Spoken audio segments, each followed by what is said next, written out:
Welcome to lesson 28, zero exponents, decimal parts of a number, and volume conversions. Wow, that's a grab bag of different things. Our objective is that I can evaluate decimal parts of a number to use in volume conversions. So let's take a look at zero exponents really quick. Remember that a non-zero number divided by itself equals 1. For example, 1 is going to be equal to that 4 squared divided by 4 squared. So what I did is I took the 4 squared on the bottom and I brought it to the top using that negative exponent. When I add those together, I'll get a 0th power. And look, it happens to equal 1 the whole time. Since I used good algebra, I can say that 4 to the 0th power is equal to 1. So if I wanted to, I could do the same with all of these. Anything to the 0th power is equal to 1. No matter what's inside the parentheses, since I have a 0th power, it's going to be equal to 1, no matter what. Even this complicated stuff in the middle of this parentheses, I'm still going to be equal to 1 because it has a 0th power on the outside. Wow, that's going to be really handy. So if x is any real number that is not 0, if it's to the 0th power, it's equal to 1. So let's try it out on our own. First thing I'm going to do is I'm going to grab my y's. Y, remember from the last video that y to the 5th power plus a negative 2 power times x to the 2 plus a negative 2 power. Well, that's going to reduce down to y to the 3rd power and x to the 0th power. And anything to the 0th power, I'm just going to cancel it because it's equal to 1. That'll just leave me with y to the 3rd power as my answer.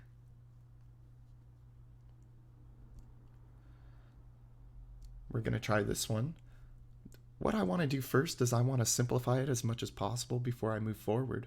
So this 0th power, that's just going to cancel out that y, and that 0th power is going to cancel out the z.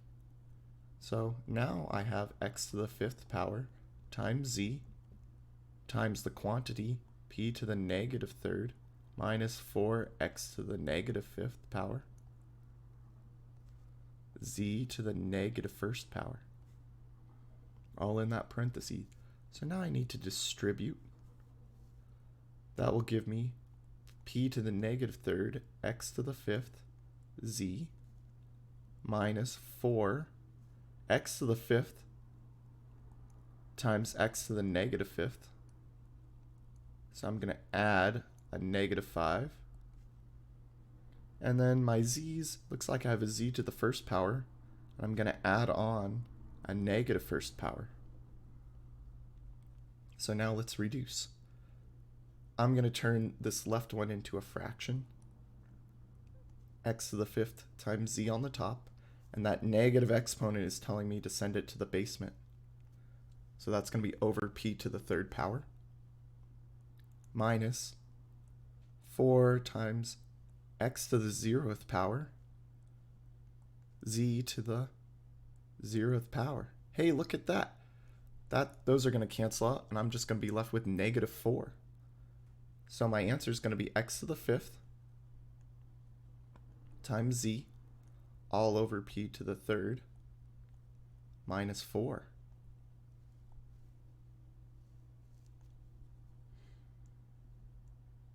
Okay, go ahead and try this one out on your own. Pause the video and I'll see you in a second. Now that you've had a chance to pause the video, let's take a look at this together. So I have x to the negative 2 power times y to the negative 2 power times the quantity x squared y squared plus 4x to the 4th y squared. So nothing I can really simplify at the beginning, but I can distribute. And what I'm going to do is I'm going to distribute that. So on the left, I'm going to have x to the negative 2 plus a positive 2, y to the negative 2 plus positive 2. Then on the right, I'm going to have 4 times x to the 4 plus a negative 2, y to a negative 2 plus a positive 2. My next step, I'm going to have x to the 0, y to the 0. So both of those are going to cancel out. plus 4 times x to the positive 2, y to the 0th power. And that y to the 0th power is going to cancel out as well. So I'm going to be left with 4x squared. The next thing is decimal parts of a number. We can write it as fractions. So for example, this decimal goes to the tenths, hundredths, thousandths, 10,000ths place, which means I can write the whole decimal without any decimals in the top over the 10,000, since it's the 10,000ths place is where it ends. So we're going to use that to our advantage. When we say 0.32 of what number is 24.32, what we're going to do is we're going to convert these really quick to fractions, or at least this first one. So that goes to the hundredths place, tenths, hundredths place. So I'm going to rewrite that as 32 over 100. Remember, we learned that of means times, so I'm going to use the times notation, that cross to represent times, of what number. I'm going to choose n is equal to 24.32. Well, to solve this, I have 32 hundredths times n is equal to 24.32. So I need to eliminate. I'm going to multiply by the reciprocal to both sides. And what's going to happen is that's going to move my decimal those two places. So I'm able to, on my calculator, multiply 24.32 times 100, and then divide that answer by 32. And that's going to give me 76 as my answer. So n is equal to 76. You're probably wondering to yourself, when would I use this? Well, what if I asked you what 32%? I know that 32% of some number is 24.32. Well, you would say, oh, 32% of 76 is equal to 24.32. So just a little foreshadowing there. We're going to be using this later. Okay, go ahead and try this one on your own. Go ahead and pause the video and I'll see you in a second. Now that you've tried it out on your own, I'm asking what decimal part of 42 is equal to 26.04. So I want some decimal times 42 is equal to 26.04. Oh, let me erase that so I can actually write the correct number. 26.04.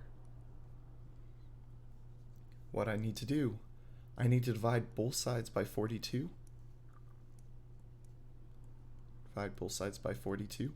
And 26.04 divided by 42 is equal to 0.62. So n is equal to 0.62. The last thing we're going to look at is volume conversions. So I have some depth for any volume, I'll have some width for any volume, and I'll have some length or some height for any volume, which means in order to get my units to work correctly, I need to use multiple unit conversions.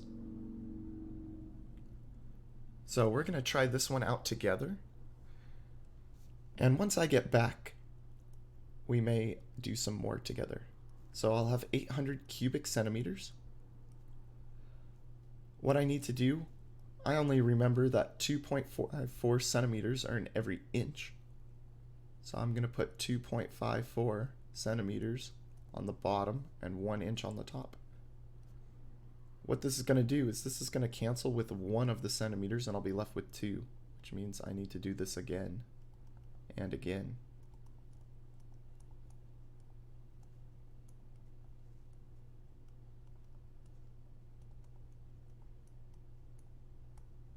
Because takes all 3 of these to cancel out all of the centimeters.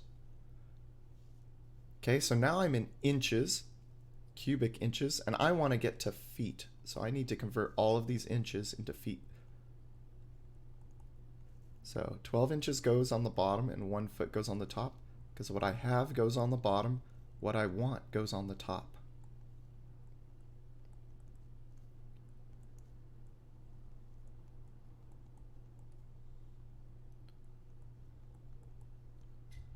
Okay, all of these inches are going to cancel with each other, and I'll be left with cubic feet.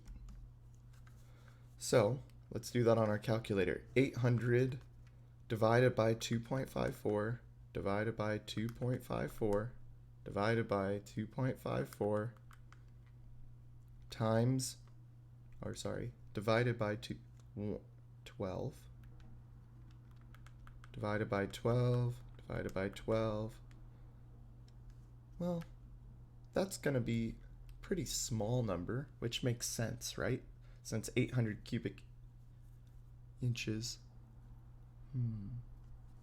I think I messed up in my calculation. Let's try this again. 800 divided by 2.54 divided by 2.54 divided by 2.54. And then I want to divide this by 12, divide this by 12, divide this by 12. Yeah. So I should get around 0.028252 cubic feet. So my answer should be in feet cubed. Here we go. That's the end of this video, so I'll see you next time.